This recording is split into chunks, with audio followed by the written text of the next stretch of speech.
이제 벌써 11번째 시간입니다.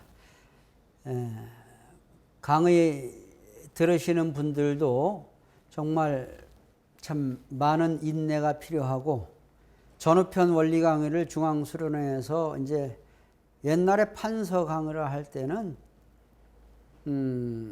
굉장히 시간이 한 40시간 정도는 되는 시간으로 해야 되지 않습니까? 그런데 요즘엔 시간이 줄다 보니까 이렇게 이제 짧은 시간에 2박 3일 형태의 3일 수련으로 12시간을 해왔습니다만은, 처음 들으시는 분들이 제일 아마 힘드실 것 같다 하는 생각을 합니다.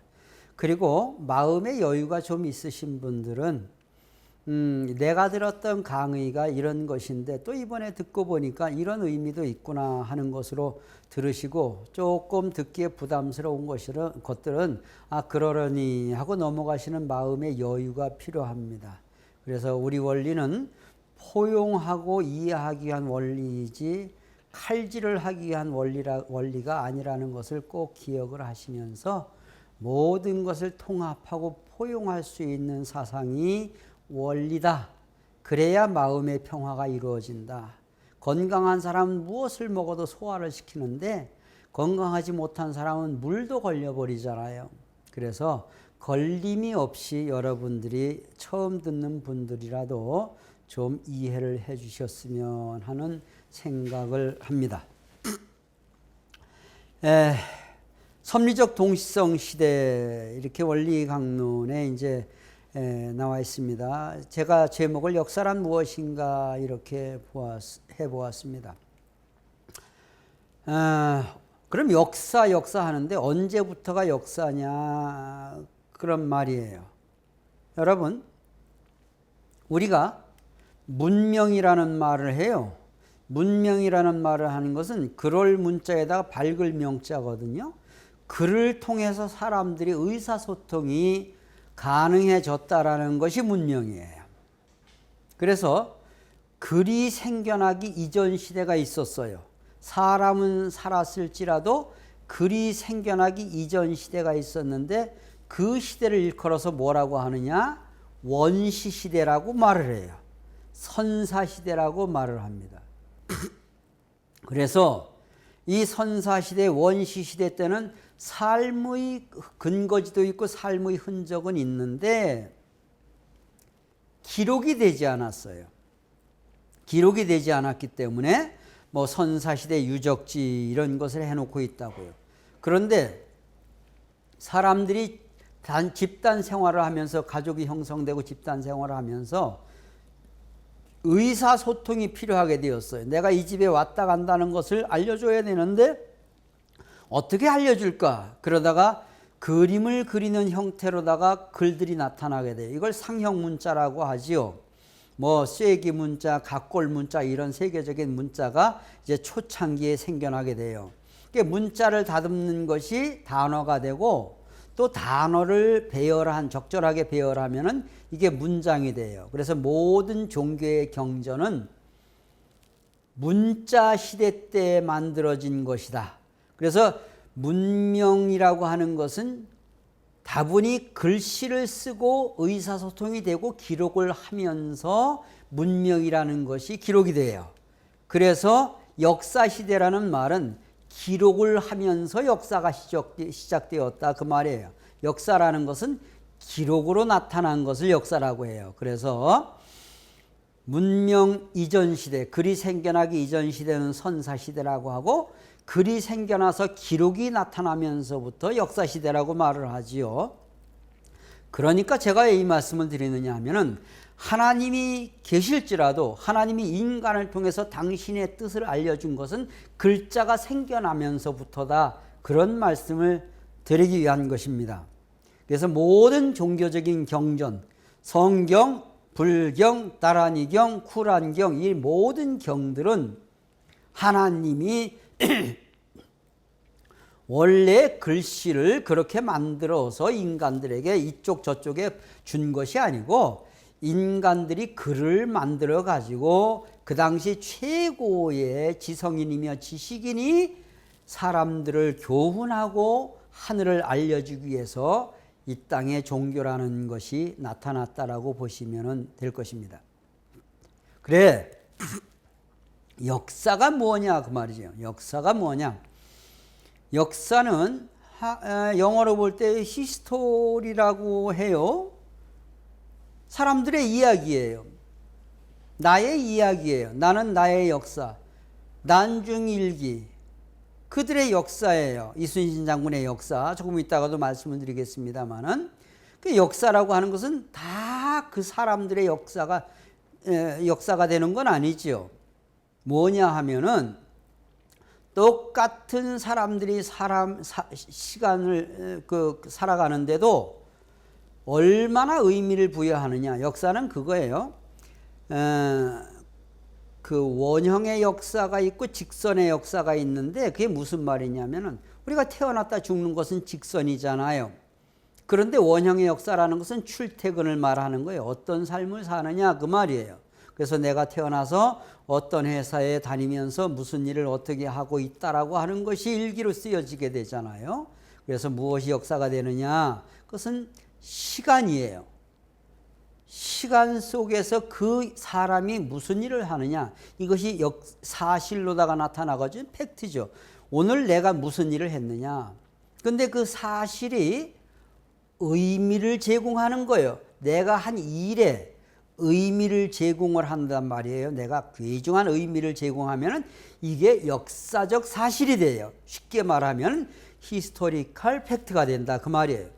제가 이 말씀을 이렇게 드리느냐 하면 다 알고 계시는 것이겠지만, 오늘 이 영상 강의를 듣는 분 중에 처음 듣는 분이 계시다면은, 거기에서 그런 얘기 한번 들어서 그렇게 지나칠 것이 아니라, 그것을 통해서 내가 새롭게 무언가는 인생을 출발했다, 그런 의미를 부여한다면 오늘 이 강의는 정말 역사적 사실이 된다, 히스토리컬 팩트가 된다, 이렇게 말씀드리고 싶은 것입니다. 이순신 장군이 난중일기를 쓰면서 이것이 후세에 유네스코에 기록이 되고 세계의 보물이 될 것이라는 생각을 해본 적이 없이 하루하루 당신의 삶의 궤적을 있는 그대로 쓴 것입니다. 정성을 다해서. 오늘 우리도 이순신 장군의 난중일기를 쓴다는 생각을 가지고 하루하루의 나의 삶을 만들어 간다면 얼마나 역사적 사건이 되겠는가 하는 말이지요. 그리고 이 코로나 시국에 이제 우리가 이런 형태의 비대면 시대에 예배라도 보고 강의라도 듣고 섭리의 중심으로서 나설 수 있다면 이게 얼마나 중요한 일이겠는가 하는 말씀을 드려보는 것입니다. 다 선배들이 한 이야기입니다. 그래서 현재와 과거 사이에 끊임없는 대화가 역사다. 너와 나의 투쟁이다. 도전과 응전의 연속이다. 다 아는 이야기들입니다. 그런데 우리 참부모님께서는 인류 역사를 어떻게 규정하시느냐? 복귀섭리 역사다, 이렇게 규정하십니다. 복귀섭리 역사다. 그리고 우리가 흔히 기원절 하는데 기원절에 대한 의미를 어떻게 이해를 해야 되느냐. 기원이라는 것은 예수의 탄생을 기점으로 기원 전, 기원 후를 나누잖아요. 기원 후를 나누잖아요. 그래서 예수의 탄생을 기점으로 Before Christ, Anno Domini 이렇게 이제 나누고 있단 말이에요. 그래서 에덴 동산에서 아담과 해와가 하나님의 뜻을 완전히 이루었더라면 그것이 역사의 하나님을 중심한 기원이에요. 근데 인간 조상이 타락해서 우리가 하나님의 뜻을 상실하고 낙원에서 떨어졌거든요. 하나님의 뜻을 배반했거든요. 그래서 이 땅에 천국을 이루러 오신 분이 예수님인데, 회개하라, 천국이 가까웠다, 사탄 앞에 승리하시고 천국의 복음을 전하기 위해서 내가 왔다라는 선포를 하십니다. 예수님이 3년의 공생의 노정을 마치고 결국 십자가에 돌아가셔서 3일 만에 부활하십니다. 그래서 제자들이 써놓은 성경의 마지막이 뭐냐? 주 예수여 어서 오시옵소서. 재림이라고 하는 것은 반드시 하나님의 뜻을 이루는 천일국의 환경을 만들어가는 것입니다. 그래서 우리가 지금 천일국의 환경하고 환경의 섭리의 이야기를 많이 하는 것도 그런 의미입니다. 그래서 우리는 새로운 하나님의 섭리의 하나님의 섭리에 기초한 새로운 기원절을 만들어가고 있다라고 하는 생각을 하게 되는 것입니다. 그래서 이제 사탄 주관권의 2000년이 지나고 하나님 주관권의 새로운 신천신지가 도래했기 때문에 21세기에 우리의 생활의 습관이나 언어 습관이 바뀌어야 되겠다는 거예요. 이것을 언어의 선점 효과라고 하는데, 쓰는 말이 언어의 앞뒤가 바뀌었다. 왜? 사탄 주관권의 세계에서는 음양이라고 했는데 우리는 양음이라고 하지 않느냐. 흑백이라고 했는데 이제는 백흑이라고 해야 된다. 좌우가 아니라 오른쪽이 하늘편이다. 우좌라고 해야 된다. 그래서 하늘편의 언어가 우선순위를 가져야 되겠다라는 것입니다. 그래서 선과 악이라는 것은 영원히 선이 앞에 있거든요. 왜? 하나님은 선으로 예정하셨기 때문에 반드시 언젠가는 선한 세상이 온다는 것을 예정론에서 이미 약속하고 있지 않습니까? 그래서 아무리 악한 놈들도 선악이라고 하지 악선이라고 하지는 않습니다. 왜 그러냐? 하나님은 선의 주체이시기 때문에 그렇다라는 거예요. 그래서 우리 축복가정은 제가 첫 시간에도 말씀드렸습니다마는 인간의 원죄, 인간의 타락, 탈선 이런 많은 이야기들은 되도록이면 안 하는 게 좋습니다. 그리고 정말 하늘편의 언어만 쓰는 언어의 선점 효과라고 합니다. 언어의 생활화를 통해서 우리가 성별되고 분별된 삶을 살아갈 필요가 있다라고 하는 말씀을 드리면서, 섭리적인 동시성 시대에 어떤 시대가 앞선 시대와 비슷한 모습으로, 흡사한 모습으로 반복되어지는 역사의 노정을 섭리적 동시성 시대라고 말을 합니다. 왜 동시성 시대가 생기느냐? 앞선 인물이 책임 못하니까 앞선 인물을 대신해서 뒤에 나오는 인물이 앞선 인물을 탕감복귀해야 하는 까닭에 역사는 반복되어지지요. 그래서 그 유형이 3단계로 나옵니다. 소생형, 장성형, 완성형으로 나오는데 이게 앞에서 다 배운 것입니다. 아담부터 아브라함까지, 아브라함부터 예수님까지, 예수로부터 재림 때까지 3단계의 유형을 통해서 역사는 발전되어지고, 그 이후에는 완전한 하나님을 중심한 선의 역사가 시작되어진다라고 보는 것입니다. 반드시 역사를 형성하는 요인은 믿음의 기대와 실체 기대를 세우기 위해서 그런 것인데, 대수와 연수입니다. 믿음의 기대는 몇 대 몇 년, 몇 대 몇 년 나오는데, 우리도 마찬가지로 입회 원서를 쓸 때 몇 년, 몇 월, 며칠에 썼다. 그리고 어디에 가서 우리가 뭘 할 때 21일 수련을 몇 차 어디에서 받았다. 14일 수련을 받았다. 그리고 동문회를 할 때 동문회 몇 기로서 거기에 이제 제가 이제 수료를 했다. 아니면 졸업을 했다.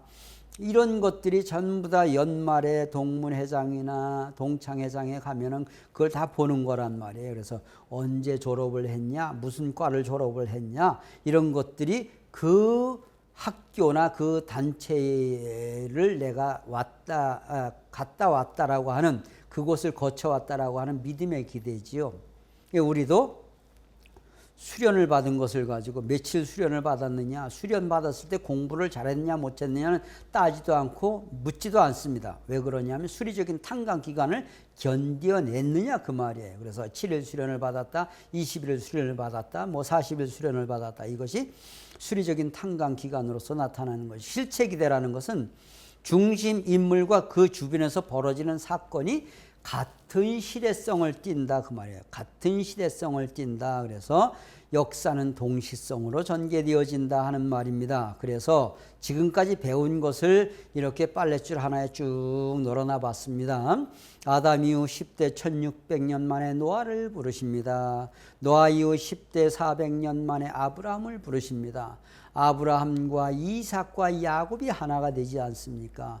야곱이 이스라엘이라는 이름을 얻습니다. 그래서 야곱은 최초의 하늘 앞에 승리한 승리자의 가문이기 때문에 아브라함과 이삭과 야곱은 가문으로 볼 땐 3대이지만 하나님의 뜻으로 볼 땐, 섭리로 볼 땐 아브라함 당대의 완성했다라는 조건을 세우는 것입니다.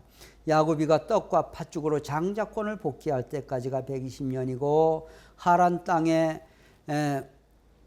이제 외삼촌 집에 가면서 이제 하란 축복을 하늘로부터 축복을 받을 때까지가 40년이고, 그리고 외삼촌 집에 가서 21년 동안 살다가 고향 땅에 와서 형님과 이산 가족을 상봉을 하고, 그리고 그 지경에서 살다가 결국 야곱이가 요셉을 낳죠. 요셉이가 30살에 이집트의 국무총리가 되었을 때 아브라함, 이삭이죠. 이삭의 야곱의 그의 아들 이삭이 아니라 야곱과 그의 아들들이 전부 다 이집트로 이주를 합니다. 그러면서 아브라함이 비둘기를 쪼개지 않아서 벌받는 기간 400년이 시작되게 되어지는 것입니다. 그래서 창세기의 역사를 가장 기본으로 해서 그 다음에 이스라엘 역사가 시작되어지는 것이죠. 이스라엘 역사는 아브라함의 후손들이 이집트에 가서 종살이하는 기간이 이게 400년이지 않습니까? 애굽 고역 시대라고 말을 합니다. 이게 비둘기를 쪼개지 않아서 벌받는 기간이었다 하는 것은 이미 앞에 아브라함 모세 노정에서 말씀을 드린 것입니다. 그리고 이스라엘 민족의 지도자 모세가 이제 이 땅에 태어나 가지고 3대 기적과 10가지의 재앙을 가지고 이집트의 왕 파라오를 굴복시키고 그 유명한 젖과 꿀이 흐르는 가나안 땅을 향해서 출발하게 됩니다. 엑소더스, 영광의 탈출을 한다 그 말이죠. 그래서 모세의 뒤를 이어서 여호수아가 가나안 땅에 가서 이스라엘 봉건 시대를 열어갑니다. 족장 봉건 시대를 열어가는데 이걸 사사시대라고 말합니다. 사사라는 말은 무슨 말이냐? 선비 사자를 앞에다가 쓰고 스승 사자를 뒤에다가 씁니다. 쉽게 말하면 이스라엘의 모세는 야곱의 12아들들이 12팔을 만들어 가지고 와서 12지파가 지방 봉건 시대를 만들어 갑니다. 지방 봉건 시대를 만들어 가면서 지파의 최고의 지도자를 사사라고 이름을 합니다. 사사들이 나라를 통치하는 시대가 이게 400년입니다. 그래서 이스라엘 봉건 시대를 갖게 됩니다만은, 여러분 봉건 시대 말하는데 이 강의를 들으시는 분들 중에 우리나라의 역사 중에 봉건 시대가 있었느냐 그 말이에요. 우리나라의 역사 중에는 우리가 흔히 조선시대를 봉건시대라고 하는데, 조선시대는 봉건시대가 아니라 철저하게 중앙집권적인 관료체제를 통한 통치체제였습니다. 봉건이라는 것은 뭐냐 하면은 천재나 황제가 하나가 있고 밑에 올망졸망한 왕들을 세워놓고 왕들에게 두 가지를 주지요. 하나는 뭐냐 하면은 세금을 납부할 수 있는 권한을 주고, 또 하나는 재판을 할 수 있는 권한을 줍니다. 경제권과 정치권을 다 준다 그 말이죠. 그래서 자기들끼리 경쟁하게 해놓고 위에만 충성을 요구하는 것이 봉건 체제입니다. 역사상에 이스라엘의 사사시대 봉건시대 말고 역사상의 봉건시대가 있었던 것은 일본의 에도막부가 봉건시대였고요. 그 다음에 또 하나는 여러분들이 너무나 잘 아시는 중국의 주나라를 중심 삼고 노나라, 제나라니, 연나라니 해가지고 쭉 10개가 넘는 이 봉건시대가 있었습니다. 그리고 유럽의 중세 봉건시대가 있었습니다. 그 봉건시대 빼놓고는 우리 조선의 역사는 봉건시대가 아니었습니다. 그런데 우리는 학교에서 봉건시대라고 배운 이유가 하나가 있는데, 그게 뭐냐 하면은 일본이 에도막부 봉건시대에서 메이지 유신, 명치 유신 시대를 만들어가면서 서구의 정치 제도를 받아들이게 됩니다. 서구의 정치 제도를 받아들여 놓고 보니까, 아하, 이 시스템화된 서구의 정치 제도를 조선에게도 전달해 줘야 되겠다 하고 조선을 침략을 해가지고 조선을 연구를 해보니까 조선은 이미 수백 년 전서부터 중앙 집권적인 통치 체제, 그것이 바로 뭐냐 하면은 여러분들이 너무나 잘 아시다시피 암행어사 제도라든가 과거 제도는 사실 유럽에서 온 것이 아니라 중국에서 온 것이지요. 중국에서 와서 시험을 봐서 잘 보면은 뭐 암행어사가 되고 어디에 사또가 되고 뭐 이런 것이 아닙니까? 그래서 결국은 와 보니까 조선은 이미 자기들이 이루고자 하는 세상을 몇백 년 전서부터 이루고 있었습니다. 중앙 집권적인 관료 체제가 되었습니다. 그래서 조선의 역사를 봉건 시대로 만들어야 우리가 조선에 들어와서 이것을 일본 사람들은 진출이라고 해요. 역사에서 조선에 진출을 해서 조선의 역사를 개화를 시켜주었다 해서 개화기라는 것이 있는 거예요. 개화가 아닙니다. 그것은 우리 민족은 이미 오래전서부터 제도화된 정치 시스템이 있었고 그것이 노론, 소론, 남인, 서인 정치적인 투쟁을 많이 하면서 왔던 거란 말이에요. 이건 철저하게 봉건제도에 있는 것이 아니라 시스템화된 조직이었다라는 것입니다. 그래서 우리는 그런 선진화되고 시스템화된 조직이 오래전서부터 있었는데 결국 조선에 와가지고 우리가 정치 제도를 전달해 주었다라는 명분을 세우려니까 조선의 역사를 봉건의 역사라고 만들었죠. 왜? 우리나라의 역사는 우리나라가 만든 것이 아니라 일본 사람들이 만든 것입니다. 조선사 편수회에서 만들어 가지고서 조선의 역사는 분열하는 역사로 만들어라. 그리고 또 하나 조선의 역사는 분열하니까 자기들끼리 이제 투쟁하고 싸움하니까 결국 너희들 가지고는 안 되니까 우리 형님들이 관리해 줘야 된다. 이게 사대주의적인 역사입니다. 그래서 이런 역사의 공부를 하자고 하는 것이 아니고 우리나라는 절대 봉건 시대가 없었고 철저히 제도화된 관료 체제만 있었다라는 말씀을 드리고 싶은 것입니다.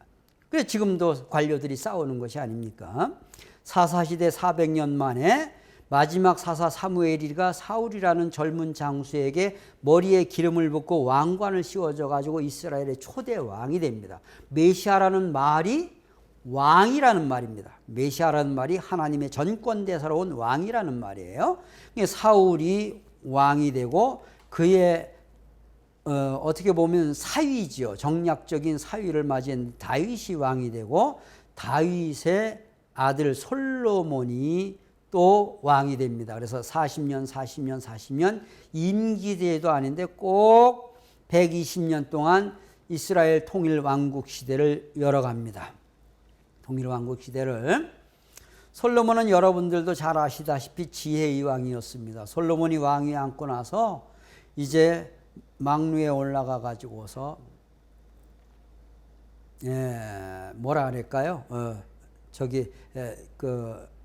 솔로몬 얘기가 뭐를 하느냐 하면은 왕이 되고 나서 이렇게 이야기를 하죠. 하나님께 기도를 하다 보니까 하나님께서 말합니다. 네가 원하는 것은 무엇이든지 들어주겠다. 그러니까 다른 건 필요 없고 백성들을 통치할 수 있는 지혜를 주시옵소서. 그래서 지혜를 주고 나서 첫 번째 시험이 갓난아기 하나의 엄마 둘을 데리고 오는 사건이 벌어지게 됩니다. 그래서 그것을 지혜롭게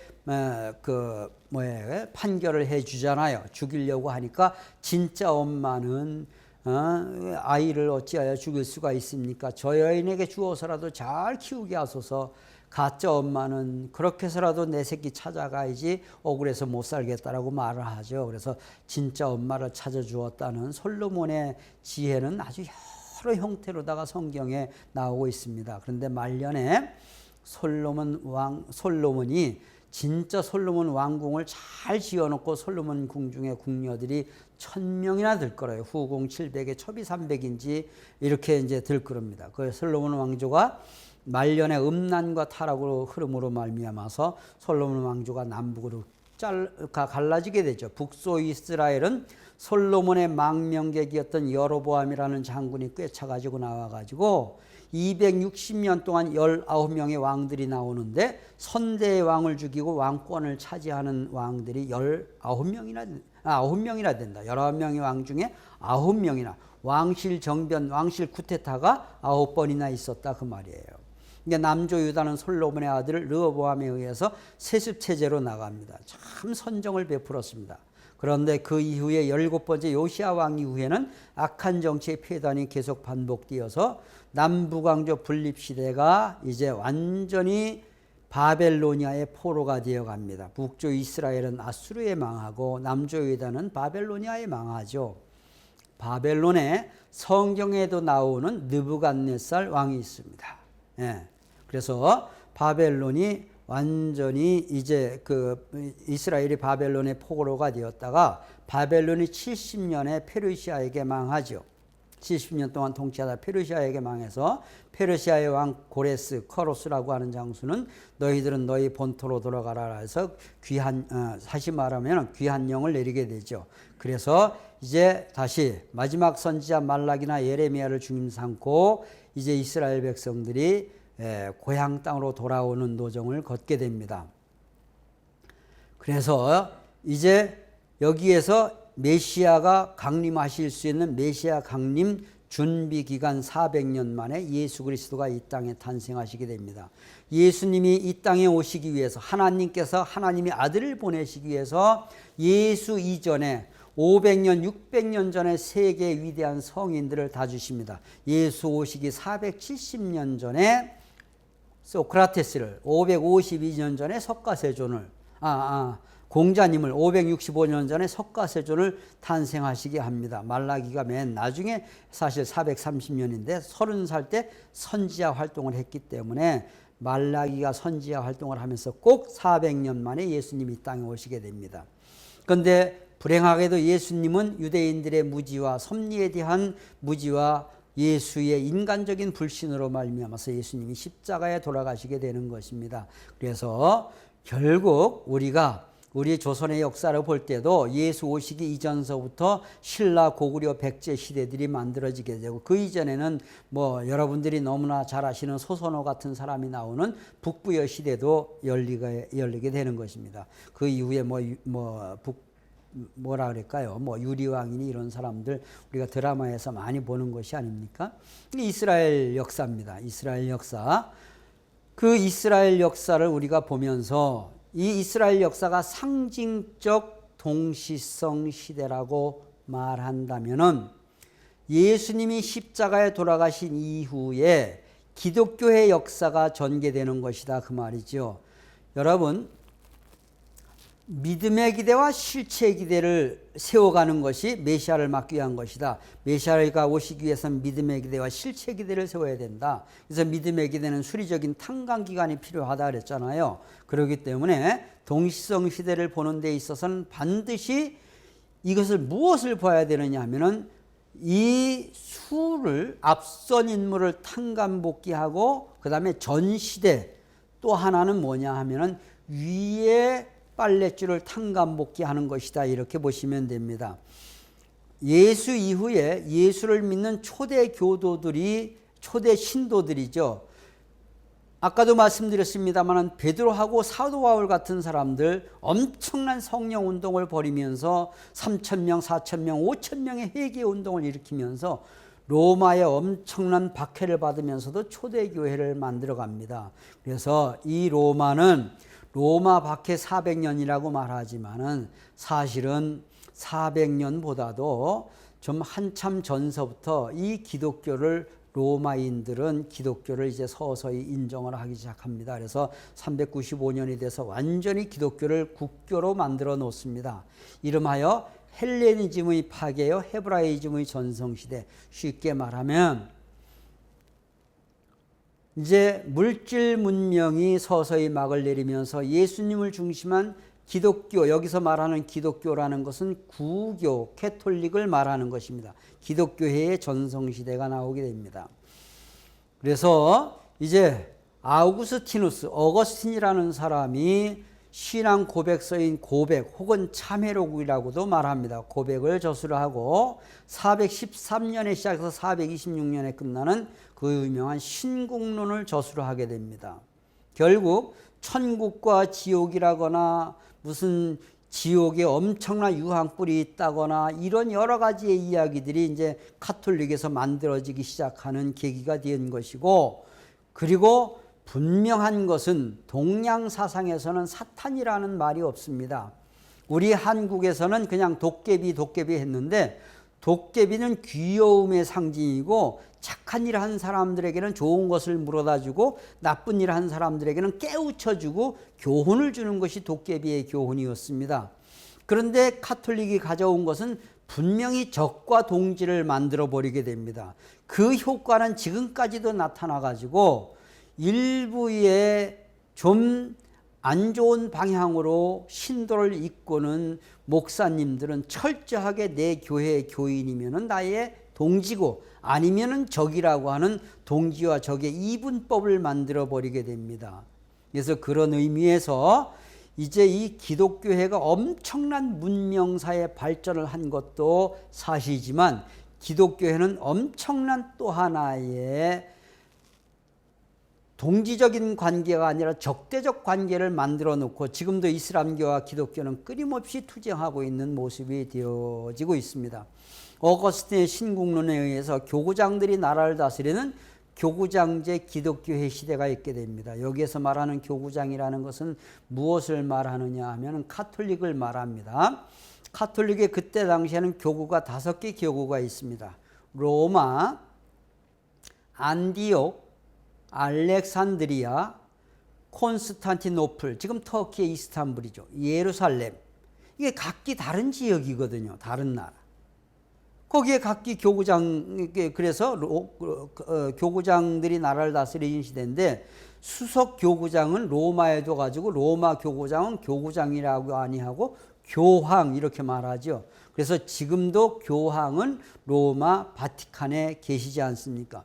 교구장들이 나라를 통치하고 왕을 세우고 교구장들이 나라의 세금이고 헌금까지도 관리하는 시대가 교구장제 기독교의 시대가 이게 400년이 지나갑니다. 그리고 그 교구장제 기독교의 시대의 유럽의 역사로 넘어가면서 우리가 너무나 학교에서 흔히 들었던 카를로스 대제, 찰스 대제라고도 말하고 카를 대제라고도 말합니다마는, 카를로스 대제와 그의 아들과 그의 손자 3대에 걸친 중세 프랑크 왕국 시대가 진행되게 됩니다. 이 중세 프랑크 왕국 시대를 이름하여 기독교 왕국 시대다 이렇게 말합니다. 왜? 가톨릭 중심의 사회였기 때문에 기독교 왕국 시대라고 말합니다.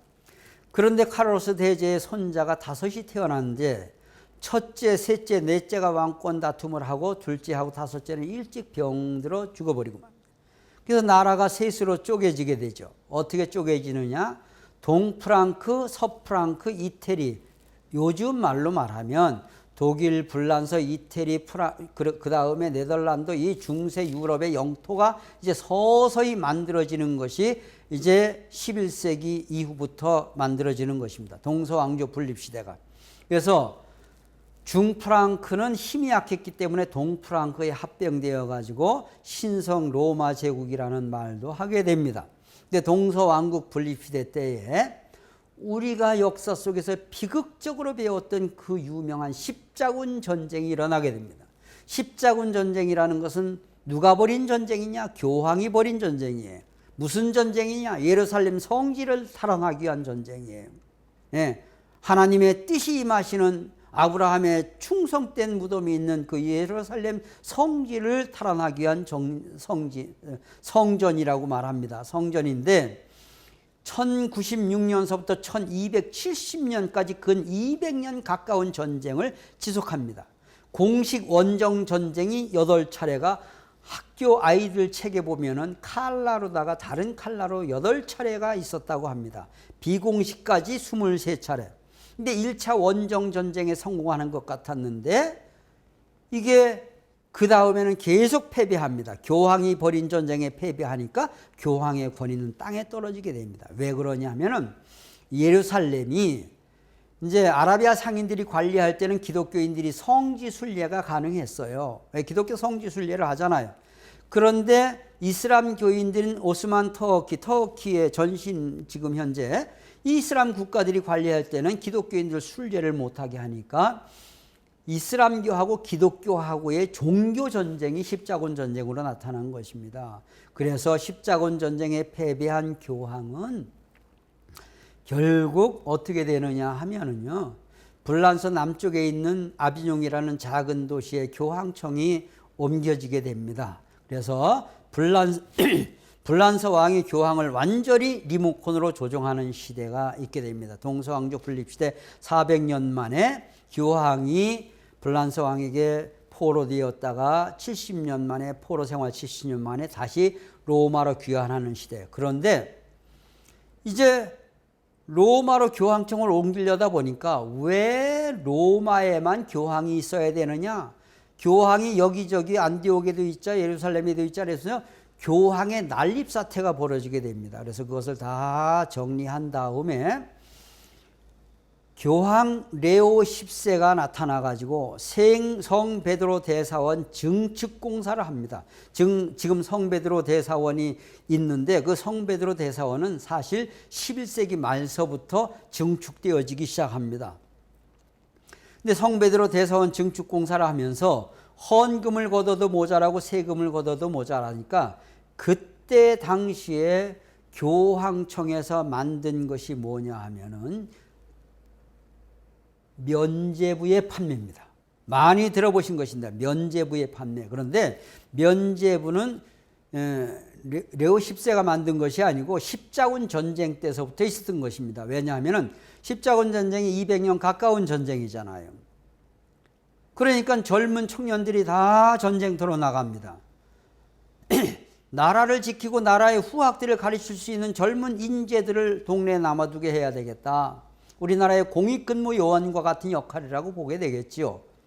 근데 나라에 목숨을 내놓고 전쟁에 나가는 아이들보다는 너희들은 동네에서 후학들을 가르치니까 그리고 월사금이라도 얼마씩 받으니까 세금을 내라. 그래서 다분히 미래지향적이고 국가의 대계를 위해서 했던 것이 돈 있는 집의 부모들의 문제였습니다. 돈 있는 집의 부모들이 교회에 가서 협상을 하면서 우리 아들들을 빼주면 교회에다가 일정 부분의 헌금을 하겠다. 요즘과 똑같은 형태지요.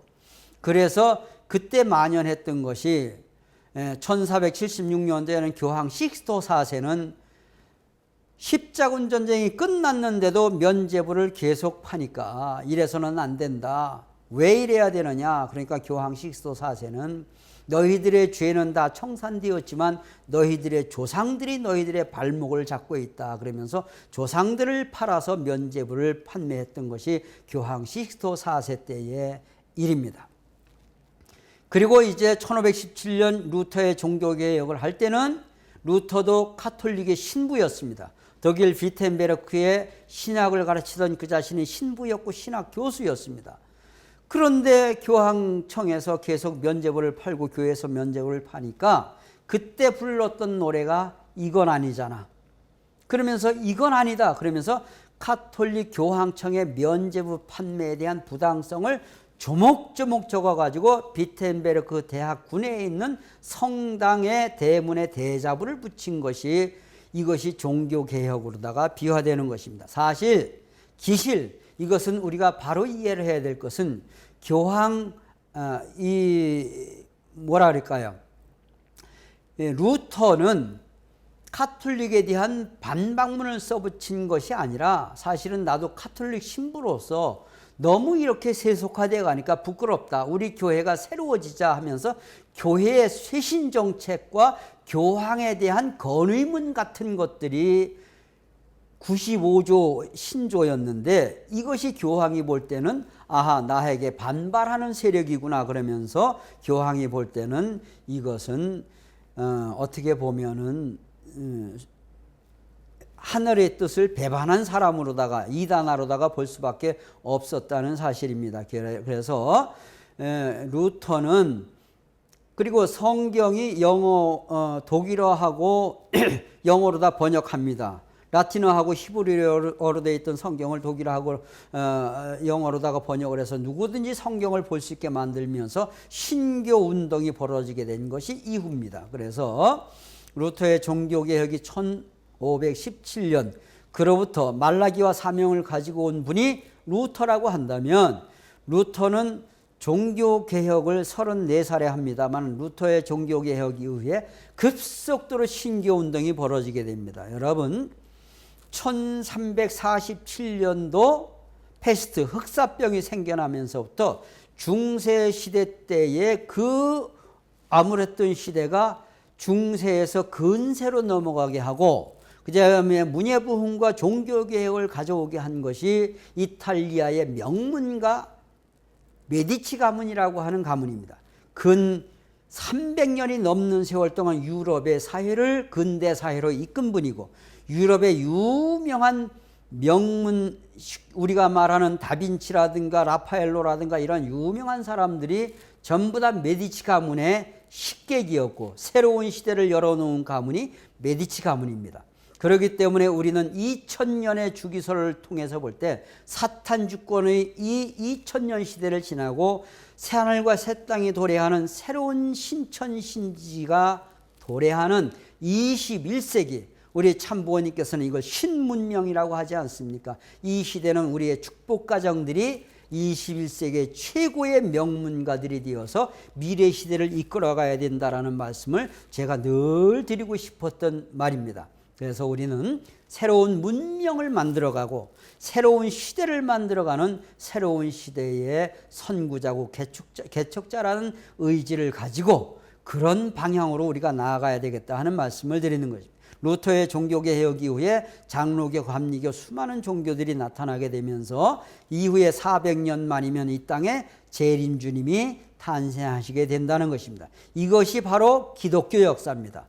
위의 것은 이스라엘 역사라면은, 그래서 이것을 하나의 줄에 놓고 우리가 보겠습니다. 선미적 동시성 시대의 대조표 이렇게 봤습니다만은, 상징적 동시성 시대가 아담부터 아브라함까지다. 그게 요셉이가 이집트로 넘어가면서 시작된 것이죠. 그리고 형상적 동시성 시대는 아브라함부터 예수님까지의 2000년이다. 그리고 실체적 동시성 시대는 예수님으로부터 재림 때까지의 2000년이다. 이것을 하나의 판으로 놓고 볼 때는, 여러분, 여기에서 제가 아까 말씀드렸던, 조금 전에 말씀드렸던 것이, 술이라고 하는 것은 뭐냐? 그 같은 줄에 앞선 시대를 탕감복귀하고, 또 하나는 뭐냐? 앞선 형상적 동시성 시대를 탕감복귀하는 것이 실체적 동시성 시대다, 그런 말이에요. 그래서 애굽고역 시대를 탕감복귀하는 것이 로마 박해 시대고, 사사 시대를 탕감복귀하는 것이 기독교 교장제 기독교의 시대고, 통일왕국 시대를 그대로 탕감복귀하는 것이 기독교 왕국 시대고, 그 다음에 남북조 분립 시대가 동서왕조 분립 시대로 왔고, 교황이 이스라엘 백성들이 바벨론에 포로되었다가 귀환하는 시대가 210년이 있었던 것처럼, 교황이 불란서에 포로되었다가 귀환하는 시대, 교황청을 로마로 옮겨놓는 시대가 210년이다. 말라기와 같은 사명을 가진 자가 루터다. 그렇게 보면은 말라기 이후 400년 만에 예수님 오셨듯이 루터 이후 400년 만에 이 땅에 재림 주님이 오실 때가 되었다라는 것이 역사라는 것입니다. 그래서 우리는 이것을 섭리적 동시성 시대라고 말합니다. 화살이 날아온 방향을 알면은 날아갈 방향을 알 수 있지 않습니까? 과거를 보면 미래가 보이는 것입니다. 그래서 현재는 뭐냐? 과거와 미래를 연결해 주는 하나의 징검다리 역할인데, 우리가 이 징검다리에서 잘못하면 미래가 잘 열리질 않습니다. 그래서 과거를 교훈 삼아 새로운 미래를 연결해 가자고 우리는 역사를 배우는 것입니다. 역사란 무엇이냐? 오늘 우리의 삶이 미래의 본보기가 되어진다.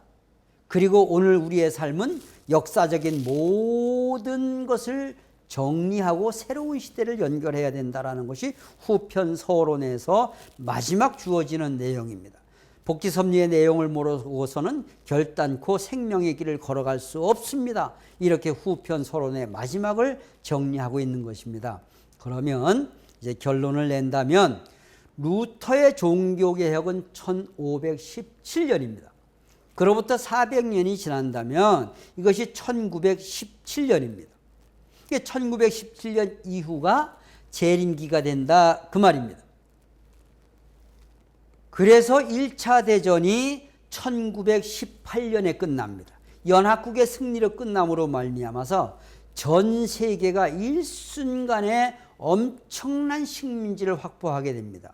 식민지에 가서 정치, 경제적으로 못된 일도 많이 했지만 선교적인 측면에서 볼 때 선교사를 파송합니다. 교회를 지어줍니다. 성경을 보급해 줌으로 말미암아서 전 세계가 일순간에 기독교 문화권으로 급속도로 확대된 것이 1차 세계대전 하늘편의 승리의 결과다. 그래서 1차 대전을 기점으로 세계 기독교 문명이 급속도로 확대되었다. 그런데 무엇을 말씀드리고 싶으냐면 1차 세계대전이 끝나는 해에 스페인 독감이 시작되었습니다. 1차 대전은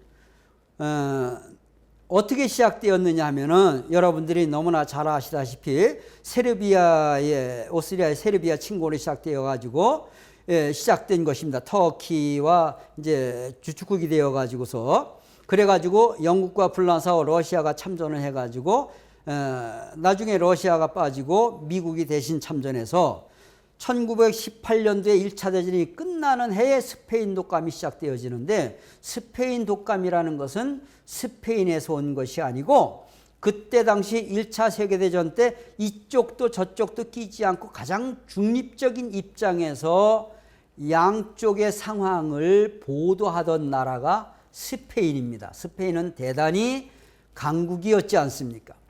스페인 기자들이 왜 우리 청년들의 피해를 우리나라 언론에서는 발표하지 않아요. 그러니까 스페인 기자들이 이쪽 저쪽을 다니면서 가장 정확한 정보를 신문에 실어서 냅니다. 그래서 스페인의 정보를 봐야 독감의 상태를 알 수가 있다. 그래서 스페인의 언론이 가장 정확한 정보를 제공한다고 해서 스페인에서 제공되어지는 독감의 정보다. 그래서 스페인 독감이라고 말을 한 것이지 스페인에서 출발되어진 것은 아니라는 말씀을 드리는 것입니다.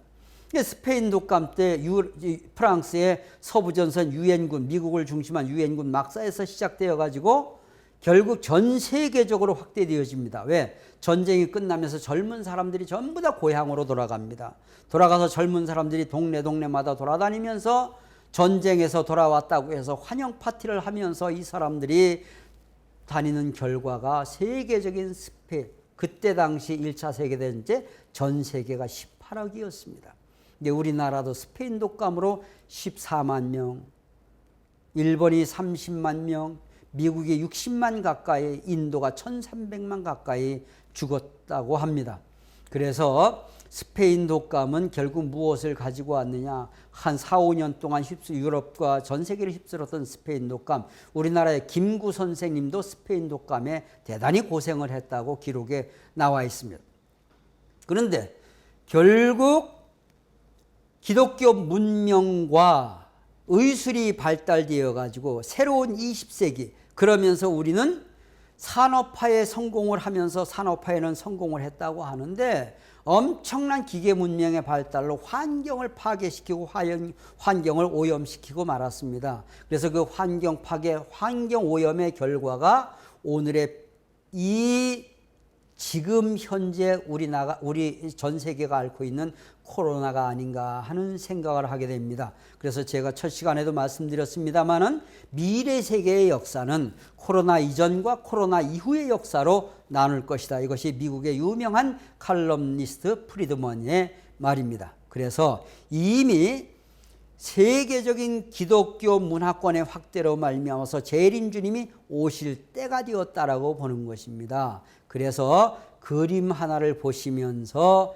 이제 10일 강좌를 마치고자 합니다. 역사는 그냥 흘러가는 것이 아니다. 하나님의 섭리를 완성하기 위한 섭리적인 동시성 시대가 전개되어지고 이제는 3단계의 섭리를 마치고 새로운 문명을 만들어가는 것이 우리가 하는 일이다. 이런 긍지와 자부심을 가져달라는 부탁을 드리면서 우주의 중심은 하나님, 천주의 중심은 하나님이십니다. 그런데 역사의 주인은 누구냐? 역사의 주인은 바로 하나님 앞에 서 있는 우리가 하나님의 선한 역사를 만들어야 된다는 것입니다. 이것이 로마 베드로 대성당 모습입니다.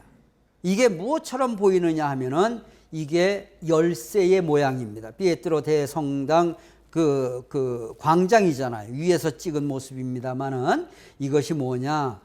예수님이 베드로에게 무엇을 주고 가셨느냐 하면은 여러분들이 성경에 나오는 천국문의 열쇠를 주고 가셨다.